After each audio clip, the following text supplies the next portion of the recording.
Hello दोस्तों, मैं हूं आपका अपना स्टोरी मैन। आज जो स्टोरी मैं आपके लिए लाया हूं उसका नाम है जादुई माइक।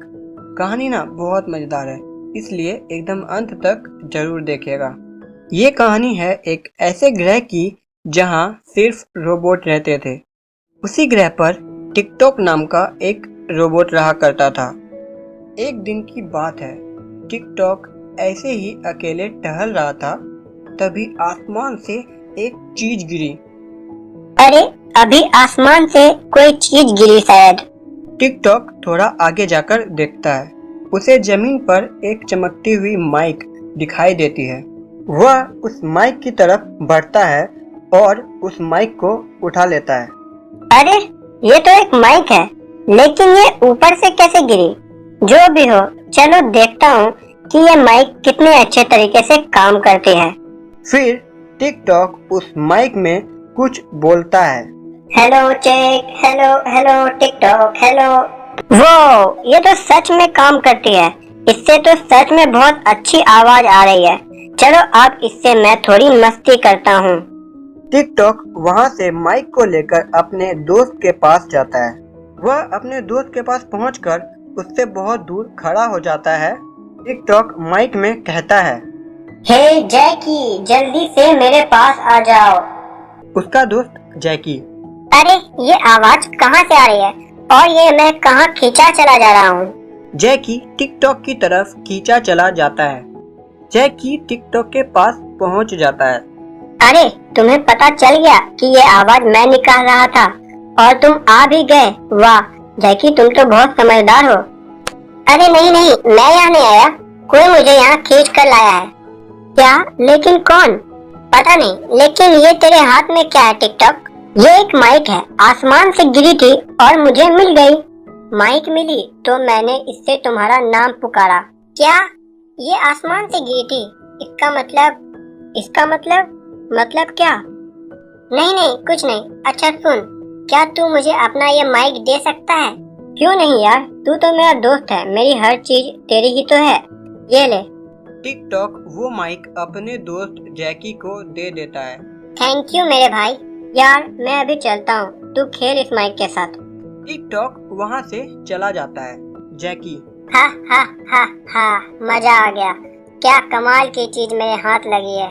उस बेवकूफ टिकटॉक को तो कुछ पता ही नहीं कि हमारे ग्रह पर जब भी कोई चीज आसमान से गिरती है तो वो जादुई चीज ही होती है, और ऐसी घटना हमारे ग्रह पर 1000 वर्षों में सिर्फ एक बार ही होती है। जैकी उस माइक में बोलता है, ए कुर्सी, चल उड़ और उड़कर मेरे पास आ।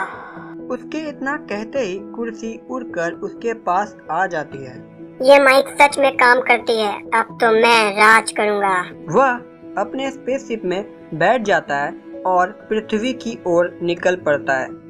कुछ ही समय में वह पृथ्वी पहुंच जाता है। वह पृथ्वी के एक गांव में पहुंचता है। गांव में बहुत चहल पहल होती है। जैकी अपने जादुई माइक में बोलता है, ऐ पृथ्वी की सारी वस्तु जो मुझे सुन पा रही हो, जिंदा हो जाओ और इन इंसानों को तबाह कर दो। इतना कहते ही सारी वस्तुएं जिंदा हो जाती है और एक एक कर इंसानों पर हमला करने लगती है। लोग डरकर भागने लगते हैं। देखते देखते पूरा गांव सुनसान हो जाता है। हा हा हा हा, मजा ही आ गया। क्या बात है, इन पृथ्वी वासियों को परेशान करने का मजा ही कुछ और है। वहीं दूसरी तरफ टिकटॉक अपने दोस्त से मिलने जा रहा था। तभी कहीं से एक आवाज आती है, रुक जाओ टिकटॉक, मैं आकाशवाणी बोल रहा हूँ। टिकटॉक रुक जाता है। तुम्हें पता भी है कि जो माइक तुम्हें मिली थी वह जादुई थी। उसकी मदद से तुम्हारा दोस्त पृथ्वी के वासियों को परेशान कर रहा है। क्या? मेरा दोस्त? ये तो बहुत गलत है, मैं उसे रोकूंगा। आकाशवाणी, आप बस मुझे रूप बदलने की शक्ति दे दो। शाबाश टिकटॉक, मुझे तुमसे यही उम्मीद थी। तथास्तु। अब टिकटॉक जैकी के भाई का रूप ले लेता है। टिकटॉक पृथ्वी पहुंचता है और जैकी के पास जाता है। भैया, आप यहाँ क्या कर रहे हैं? अरे मेरी छोड़ो, तुम ये बताओ कि तुम यहाँ क्या कर रहे हो भाई? भैया, आप भूल गए क्या? हमारी स्कूल टूर चल रही है और हम यहाँ पृथ्वी को देखने आए हैं। ओह हाँ हाँ। भैया ये आपके हाथ में क्या है, जरा मुझे भी दिखाइए। नहीं, ये तुम्हारे काम की चीज नहीं है। भैया आप मुझे नहीं दिखाओगे? ठीक है, ये ले।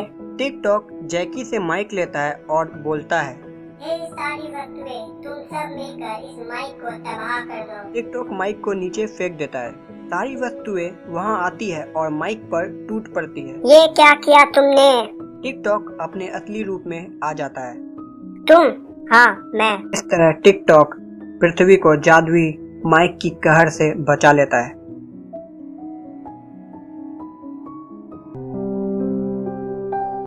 एक समय की बात है, जयनगर नाम के एक गांव में पीयूष नाम का एक लड़का रहा करता था। वह बहुत ही कमजोर था। गांव के बहुत से लोग उसे तंग किया करते थे। क्या पीयूष भाई, कहाँ जा रहे हो? जरा हमें भी बताओ। पहलवान भैया, मैं तो बस ऐसे ही। पीयूष, पता है मैंने आज कसरत नहीं की है। आओ चलो कसरत करते हैं। कसरत? वो फिर पहलवान पीयूष को उठाता है और उठाकर पटक देता है। फिर पहलवान वहां से चला जाता है। वाह, मजा आ गया। ये पीयूष रोज क्यों नहीं मिलता? हाय मेरी कमर, पता नहीं क्या बिगाड़ा है मैंने इन लोगों का। जब देखो मुझे परेशान करते रहते हैं। फिर पीयूष उठता है और आगे बढ़ता है। हे भगवान, कुछ करो। कब तक मैं ये सब सहता रहूंगा? आखिर कब तक? कुछ करो भगवान, कुछ करो। तभी आसमान से एक चीज गिरती है। अरे ये क्या है? पीयूष आगे बढ़ता है और उस चीज को उठा लेता है। अरे ये तो एक रबर है। तभी आसमान से एक आवाज आती है। ये कोई सामान्य रबर नहीं है, यह जादुई रबर है। इससे तुम किसी भी चीज को गायब कर सकते हो। इसके लिए तुम्हें उस चीज की तस्वीर को इस रबर से मिटाना होगा। याद रखना, इसका सही इस्तेमाल करना, वरना। अरे वाह, क्या कमाल की चीज मेरे हाथ लगी है। मजा आ गया। अब देखो मैं क्या करता हूँ। कुछ समय बाद पीयूष गांव में पहलवान के पास जाता है। क्या पीयूष भाई, मन नहीं भरा क्या तुम्हारा? आ जाओ, फिर से लड़ते हैं कुश्ती। हाँ हाँ पहलवान भैया, लेकिन इससे पहले एक फोटो हो जाए। फोटो? ठीक है। फिर पीयूष पहलवान की फोटो खींचता है। अब आएगा मजा। फिर पीयूष पहलवान की फोटो को जादुई रबर से मिटाने लगता है और पहलवान गायब होने लगता है। मजा आ गया। बड़ा आया था मुझसे लड़ने वाला, हो गया ना गायब। अब पीयूष वहां से चला जाता है। अब वह गांव के सभी लोगों की तस्वीरें खींचने लगता है और फिर जो भी उसे परेशान करता है उसे जादुई रबर की मदद से गायब कर देता है। गांव वालों, आज से मैं तुम्हारा मालिक हूँ। अगर किसी ने मेरी बात नहीं मानी तो मैं उसे गायब कर दूंगा। अब पीयूष उस गांव का मालिक बन जाता है। कुछ दिनों बाद एक लड़का पीयूष के पास आता है और कहता है, पीयूष, मुझे उसी ने भेजा है जिसने तुम्हें यह जादुई रबर दी है। क्या तुम सच कह रहे हो? हाँ बिल्कुल। सुनो, उन्होंने तुम्हारे लिए ये आईना भेजा है। अच्छा, दिखाओ जरा, क्या खास बात है इस आईने में? इससे आप अपना भविष्य देख सकते हैं। ये लीजिए। वह लड़का पीयूष को आईना दे देता है। पीयूष उस आईने को देखता है। अरे इसमें कितनी धूल लगी है, इसे साफ करता हूँ। पीयूष अपने हाथों से धूल को साफ करने लगता है, लेकिन धूल साफ नहीं होती है। फिर पीयूष जादुई रबर की मदद से उस धूल को साफ करने लगता है। ऐसा करते ही पीयूष आधा गायब हो जाता है और वह रुक जाता है। अरे ये क्या हो गया? मुझे ठीक करो। मैंने बोला था ना कि इसका गलत इस्तेमाल मत करना, लेकिन तुमने मेरी बात नहीं मानी। बोलो, अब से कुछ गलत काम करोगे? नहीं नहीं नहीं, बिल्कुल नहीं, कभी नहीं। फिर वो लड़का पीयूष से रबर लेता है और कहता है, जय हो जय हो, और अचानक से कहीं गायब हो जाता है। उसके गायब होते ही पीयूष ठीक हो जाता है और गांव के बाकी लोग भी वापस आ जाते हैं।